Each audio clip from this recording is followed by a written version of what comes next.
Good afternoon. This is All India Radio. I am Valsa Williams and with me is Abhishek Mukhopadhyay with the Midday News.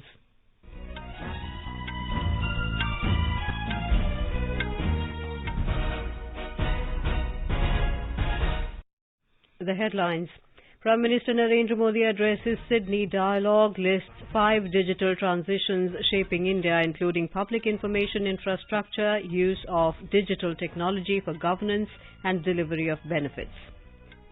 Government initiatives and support have led banking sector to a very strong position, says Prime Minister Narendra Modi. First Global Innovation Summit of Pharmaceuticals sector to be inaugurated by Prime Minister this afternoon. Supreme Court sets aside Bombay High Court judgment and says skin contact not necessary to be taken as sexual assault. Supreme Court dismisses plea for 10th, 12th exams in hybrid mode, exams to be held as scheduled. Union Minister for Rural Development and Panchayati Raj Giriraj Singh calls for effective implementation of the provisions of the Panchayats Act 1996. More than 114 crore 46 lakh COVID vaccine doses administered in the country so far. Recovery rate stands at 98.28%.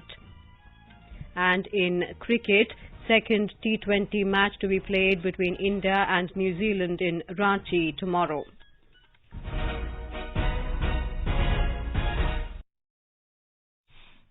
As India created history by administering over 100 crore vaccine doses against COVID-19, All India Radio salutes all the doctors, nurses, other frontline workers and all those who got vaccinated and made this possible. Even though the country has achieved this feat, we caution our listeners that the battle against COVID is not yet over. We appeal to our listeners to get fully vaccinated at the earliest and also help others get vaccinated. During the festival season, please follow these 3 simple steps. Wear a face mask, maintain 2 gaz ki duri for social distancing and focus on hand and face hygiene. For any COVID-related information and guidance, contact national helpline numbers 011 23978046 and 1075. And now the news in detail. Prime Minister Narendra Modi has called upon all democratic nations to work together on cryptocurrency and ensure it does not end up in wrong hands which can spoil youth. Mr. Modi said as a democracy and digital leader, India is ready to work with partners for its shared prosperity and security. Delivering the keynote address at the Sydney Dialogue today, Mr. Modi gave a roadmap for democracies to work together that recognizes national rights and at the same time promotes trade, investment and larger public good. He said India's digital revolution is rooted in the country's democracy, demography and the scale of our economy. The Prime Minister said the digital age is changing everything around us and it has redefined politics, economy and society. He said it is raising new questions of sovereignty, governance, ethics, laws, rights and security. The Prime Minister also said that technology has already become a major instrument of global competition and key to shaping the future international order. Mr. Modi added that technology and data are becoming the new weapons and the biggest strength of democracy is openness. He emphasized that at the same time, we should not allow a few vested interests to misuse this openness. We are transforming the lives of the people by using digital technology for governance, inclusion, empowerment, connectivity, delivery of benefits and welfare. Everyone has heard of India's financial inclusion, banking and digital payment revolution. Mr. Modi said India is turning the challenges of the past into an opportunity to take a leap into the future. The Prime Minister listed 5 important transitions taking place in India. They are development of extensive public information infrastructure, use of digital technology for governance and delivery of benefits and welfare, fastest growing startup ecosystem, massive digital transformation in industry and services sectors, and investment in developing indigenous capabilities in telecom technology. There is a large effort to prepare India for the future. We are investing in developing indigenous capabilities in telecom technology such as 5G and 6G. India is one of the leading nations in artificial intelligence. and machine learning, especially in human-centered and ethical use of artificial intelligence. We are developing strong capabilities in cloud platforms and cloud computing. This is key to resilience and digital sovereignty. He highlighted that the government is building the world's most extensive public information infrastructure. We are building the world's most extensive public information infrastructure. Over 1.3 billion Indians have a unique digital identity. We are on our way to connect 600,000 villages with broadband. We have built the world's most efficient payment infrastructure, the UPI. Over 800 million Indians use internet. 750 million are on smartphones. We are one of the largest consumer of data per capita and have one of the cheapest data in the world. India has the world's third largest and fastest growing startup ecosystems as new unicorns are coming up every few weeks, providing solutions in health and education to national security. Mr. Narendra Modi said the greatest product of technology today is data, and in India, the government has created a robust framework of data protection, privacy and security, and at the same time, the government uses data as a source of empowerment of people.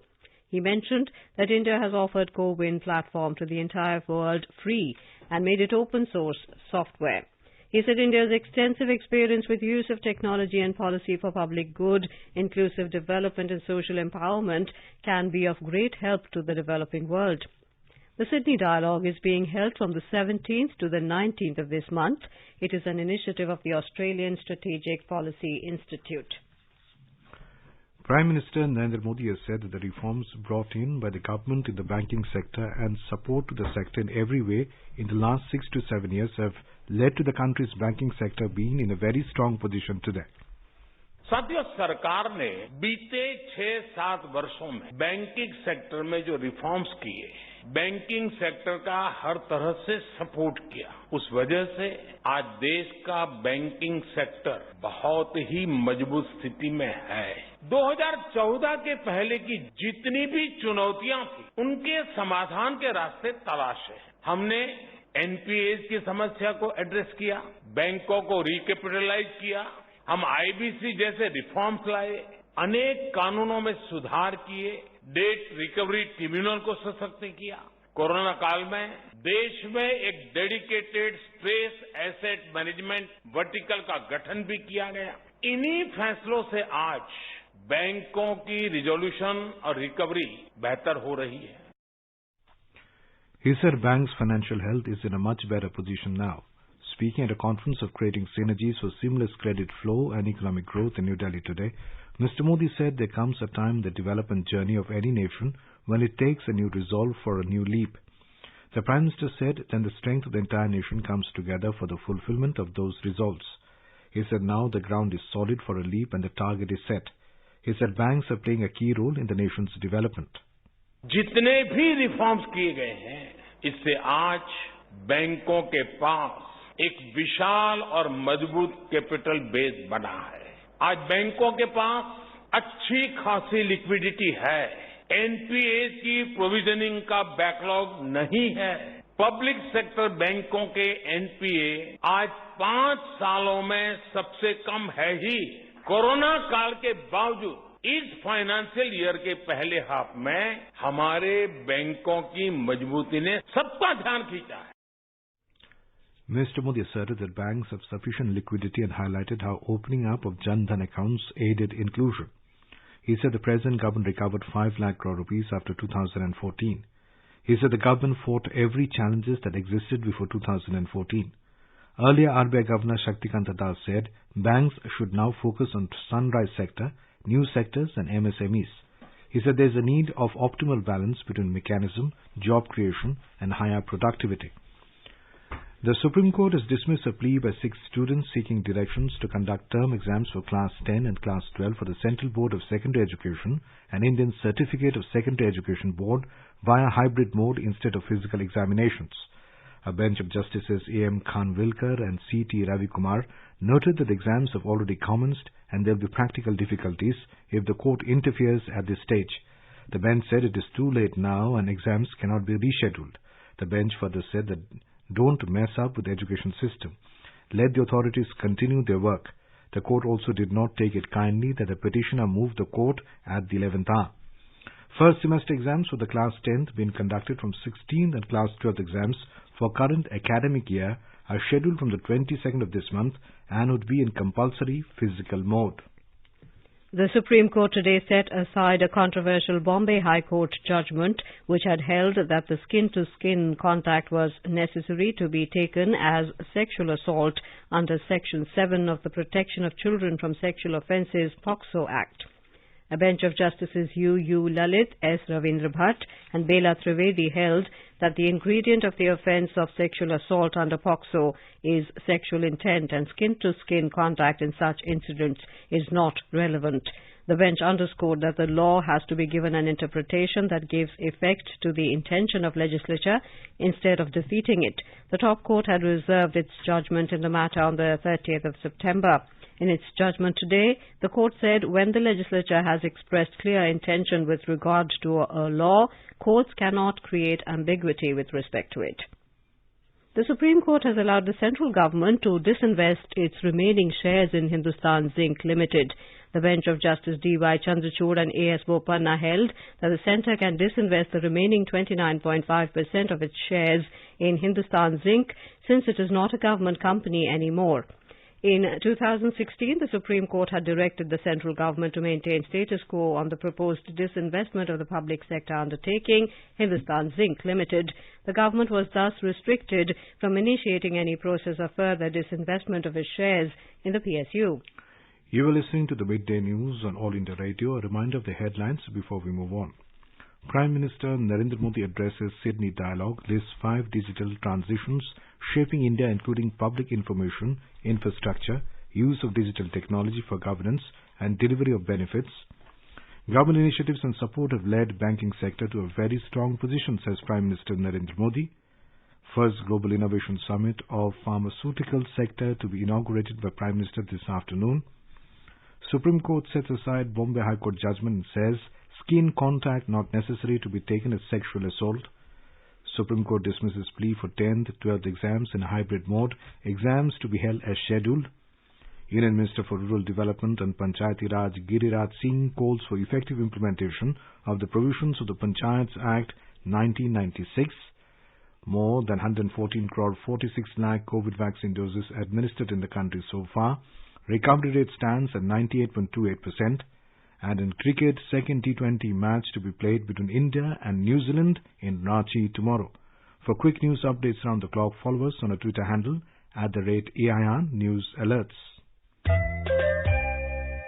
चलो मिलकर एक शुरुआत करें, चलो एक फैसला आज करें, मास्क नहीं तो टोकेंगे, कोरोना को रोकेंगे, चलो एक इरादा करते हैं, चलो कुछ वादा करते हैं, मास्क नहीं तो टोकेंगे, कोरोना को रोकेंगे.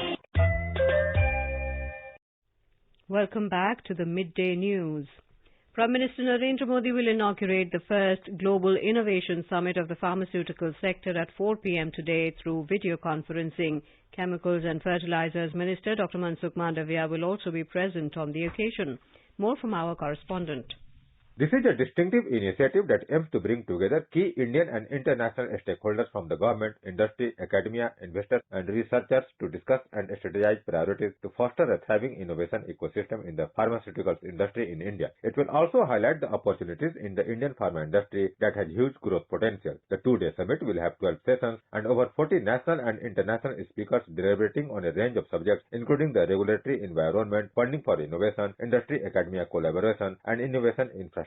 The summit will witness participation of leading members from the domestic and global pharma industries, officials, investors and researchers from Massachusetts Institute of Technology, Johns Hopkins Institute, IIM Ahmedabad and other eminent institutes. Anand Kumar, AIR News, Delhi. The officials of the National Investigation Agency NIA launched simultaneous searches on the premises of various representatives of people's organizations in Andhra Pradesh and Telangana. NIA today conducted searches following the seizure of printed and unprinted books of recently died Maoist Central Committee member Akiraju Hargopal, alias RK's life, at a printing press in Hyderabad. The BJP delegation of 21 members led by Punjab BJP President Ashwani Sharma today went to Gurdwara Sri Kartarpur Sahib through Kartarpur corridor to pay obeisance. Speaking to media before leaving for Sri Kartarpur Sahib, Mr. Sharma said Sri Guru Nanak Dev Ji has accepted the prayers ardas of devotees and the Kartarpur corridor has been opened. He thanked Prime Minister Narendra Modi for opening the corridor before Guru Parab. Later, Punjab Chief Minister Charanjit Singh Channi, along with his cabinet colleagues, including Finance Minister Manpreet Badal, left for Sri Kartarpur Sahib to pay obeisance there. Union Minister for Rural Development and Panchayati Raj Giriraj Singh has called upon the states for effective implementation of the provisions of the Panchayats Extension to the Scheduled Areas Act PESA 1996. PESA is an important and key legislation to empower the tribal communities. The Act came into force and in 10 states, namely Andhra Pradesh, Chhattisgarh, Gujarat, Himachal Pradesh, Jharkhand, Madhya Pradesh, Maharashtra, Rajasthan, Odisha and Telangana. Inaugurating the National Conference on PESA in New Delhi, Mr. Singh said out of the 10 where this Act came into force, only 6 states have framed rules and 4 states, namely Chhattisgarh, Jharkhand, Madhya Pradesh and Odisha, have so far not framed rules for the implementation of these provisions. More than 114 crore 46 lakh COVID vaccine doses have been administered in the country so far under the nationwide vaccination drive. The Health Ministry said more than 73 lakh 44,000 doses were administered in the last 24 hours. The ministry said a total of 11,919 new cases were reported during the same period. The recovery rate is currently at 98.28%, the highest since March 2020. A total of 11,242 people recovered in the last 24 hours. The Health Ministry has said more than 128 crore vaccine doses have been provided to states and union territories so far. It said more than 22 crore 45 lakh balance and unutilized COVID vaccine doses are still available with states and UTs to be administered. In a bilingual live phone-in program, Corona Jagrukta series, Dr. Suryakant from KGMC Lucknow will be with us tonight to answer the queries related to coronavirus. Listeners can ask questions to the expert from 9:30 p.m. on toll-free number 1800-115767 and on telephone number 011-2331-4444. You can also post your queries on a Twitter handle @AIR News Alerts by hashtag AskAIR. This live program can be heard on FM Gold channel and additional frequencies from 9:30 p.m. onwards. This program will also be available on our website newsonair.nic.in and on our YouTube channel News on AIR Official. Gujarat Chief Minister Bhupendra Patel today launched Atmanirbhar Gram Yatra from Mehemdabad near Ahmedabad to reach out to the villages in the state. During the 3-day Yatra, 100 Raths will run on 993 routes to cover 10,605 villages. During the Atmanirbhar Gram Yatra, the programs and projects worth over 1,577 crore rupees will be launched or dedicated in the rural areas. India International Trade Fair, which is underway at Pragati Maidan in New Delhi, will be opened for the general public from tomorrow. It will continue till the 27th of this month. The first 5 days of the trade fair were exclusively reserved for business. The annual event, which witnesses record footfall, was not held last year due to the COVID-19 outbreak. The theme of this year's fair is Atmanirbhar Bharat. Bihar is the partner state, whereas Uttar Pradesh and Jharkhand are the focus states. Over 1,500 exhibitors from India and overseas are participating with a display of a large range of products and services. As many as 9 foreign countries, including Bangladesh, Bahrain, Ghana, Kyrgyzstan, Tunisia, Turkey, Sri Lanka and UAE are participating in the fair. This is All India Radio giving you the news. For quick news updates round the clock, follow us on Twitter @AIR News Alerts. Best wishes to all consumers for Azadi Ka Amrit Mahotsav. Hallmark ensures purity of gold. Always purchase hallmarked gold jewellery. For any consumer-related complaints, please contact National Consumer Helpline's toll-free number 14404. Issued in public interest by Department of Consumer Affairs, Government of India. Jago Grahak Jago. As the nation celebrates the 75th year of independence, a series of events has been organized by the government as a part of Azadi Ka Amrit Mahotsav. Let's listen now to a special program, Azadi Ka Safar, highlighting the importance of the day during the freedom struggle. Azadi Ka Amrit Mahotsav.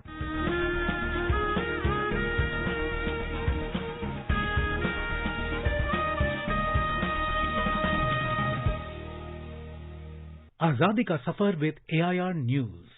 Birth of a nation. India's glorious freedom struggle is one of the greatest struggles the modern world has ever witnessed. AIR News brings you a glimpse of the struggle every day. 18th November is the birth anniversary of the great freedom fighter and revolutionary Batukeshwar Dutt. He was born on November 18, 1910, in Bardhaman district of West Bengal. Dutt spent his early childhood in Uttar Pradesh's Kanpur and studied there. His journey as a revolutionary activist began in his early teenage years after witnessing an Indian child being brutally beaten up by the British on the Mall Road in Kanpur. The child had wandered onto the road, which was prohibited for Indians. This incident had a huge impact on Batukeshwar Dutt, and he started to seek out anti-colonial activists.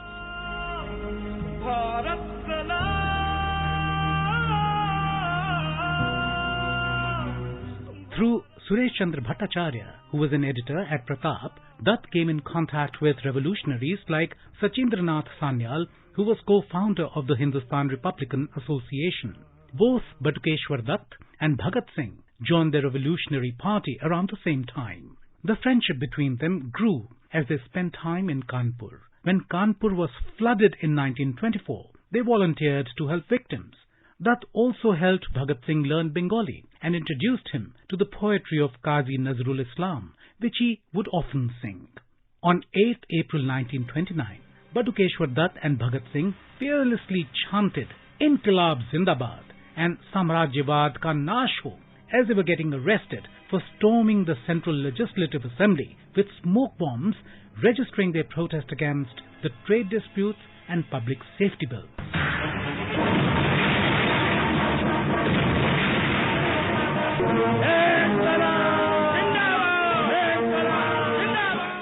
Batukeshwar Dutt was awarded a life sentence in the assembly bomb case and was deported to the Andaman Cellular Jail.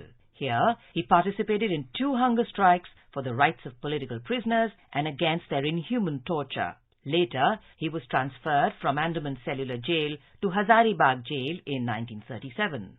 From there to Delhi Jail and finally to the Patna Jail. He was released on September the 8th, 1938, as his health began to deteriorate due to several ailments he caught during inhuman torture in Andaman Cellular Jail. Dutt was released on the condition that he will not participate in any kind of violent political activity or will not get associated with any political formation which professed violence. Upon release, with his health recuperating, he re-engaged in revolutionary politics, thereby violating the conditions of his release. Batukeshwar Dutt also participated in the Quit India movement in 1942 and was subsequently arrested, only to be released in 1947. Dutt died of cancer on July 20, 1965 in Delhi. He was frequently visited in the hospital by Bhagat Singh's 85-year-old mother, Vidyavati Devi, who had a lot of affection for him. She was with him during his last days. In accordance with his last wish, Dutt was cremated in Hussainiwala, Punjab, alongside Bhagat Singh, Sukhdev and Rajguru. 18th of November is also the death anniversary of the great freedom fighter and patriot Veliyappan Olaganathan Chidambaram, also known as VOC. He was also called Kapalottiya Tamiran or the Tamil Helmsman. He was a prominent lawyer, trade union leader and leader of the Indian National Congress. Chidambaram mobilized the workers of the coral mills, thereby expanding the social base of the Swadeshi movement. This led to a conflict with the British Raj. After undergoing ordeals, he established the Swadeshi Steam Navigation Company in 1906 to challenge the monopoly of the British India Steam Navigation Company. He launched the first Indian shipping service between Tuticorin and Colombo with the help of the Swadeshi Steam Navigation Company. One of India's major ports, that is, the Tuticorin Port Trust, is named after him. Tuticorin became the citadel of the freedom struggle in the early years of the 20th century. V.O. Chidambaram sowed the seeds of nationalism and independence with the doctrine of Swadeshi and boycott. He was charged with sedition by the British colonial government and was sentenced to life imprisonment. His barrister license was also revoked.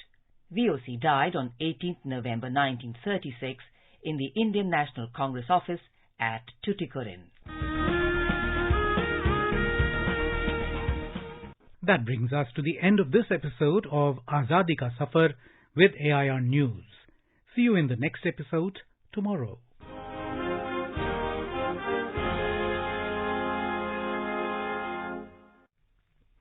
Kartik Purnima is a Hindu, Sikh and Jain cultural festival celebrated on the Purnima full moon day or the 15th lunar day of Kartik. Kartika Deepam is a related festival celebrated in Tamil Nadu. On this day, Guru Nanak Dev, the founder of the Sikh faith, was born. A report. Tripuri Purnima or Tripurari Purnima derive its name from Tripurari, the foe of the demon Tripurasura. In some legends of Kartik Purnima, the term is used to denote the three demon sons of Tarakasura. Is an epithet of God Shiva. Shiva, in his form as Tripuranataka, killed Tripurasura on this day. Tripurasura has conquered the whole world and defeated the gods and also created three cities in space together called Tripura. The killing of the demons and destruction of their cities with a single arrow by Shiva overjoyed the gods and they declared the day as a festival of illuminations. This day is also called Dev Diwali, the Diwali of gods. This is Manal Said, AIR News. Information and Broadcasting Minister Anurag Singh Thakur has stressed the need for meaningful discussions in Parliament and legislative assemblies.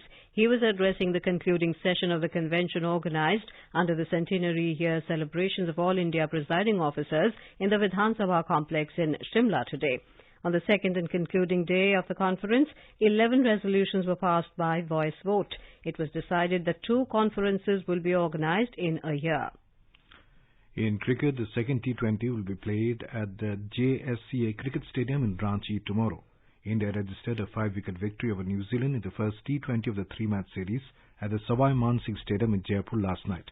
Put into bat first, New Zealand posted a total of 164 runs for 6 wickets with the help of Martin Guptill's 70 and Mark Chapman's 63 runs. In reply, the hosts overhauled the target in 19.4 overs, riding on Surya Kumar Yadav's 62 and Captain Rohit Sharma's 48 runs. Now let us take a look at the weather update for the day. National capital Delhi is expected to have partly cloudy, smoky sky. Mumbai is likely to have a partly cloudy sky with possibility of development of thunder and lightning. Chennai is likely to have generally cloudy sky with heavy rain. Kolkata will have mainly clear sky. And now before we end the bulletin, the headlines once again. Prime Minister Narendra Modi addresses Sydney Dialogue, lists 5 digital transitions shaping India, including public information infrastructure, use of digital technology for governance and delivery of benefits. Government initiatives and support have led the banking sector to a very strong position, says Prime Minister Narendra Modi. First Global Innovation Summit of Pharmaceutical Sector to be inaugurated by Prime Minister this afternoon. Supreme Court sets aside Bombay High Court judgment and says skin contact not necessary to be taken as sexual assault. Supreme Court dismisses plea for 10th, 12th exams in hybrid mode, exams to be held as scheduled. Union Minister for Rural Development and Panchayati Raj Giriraj Singh calls for effective implementation of the provisions of the Panchayats Act 1996. More than 114 crore 46 lakh COVID vaccine doses administered in the country so far, recovery rate at 98.28%. And in cricket, second T20 match to be played between India and New Zealand in Ranchi tomorrow. And with that, we end the midday news.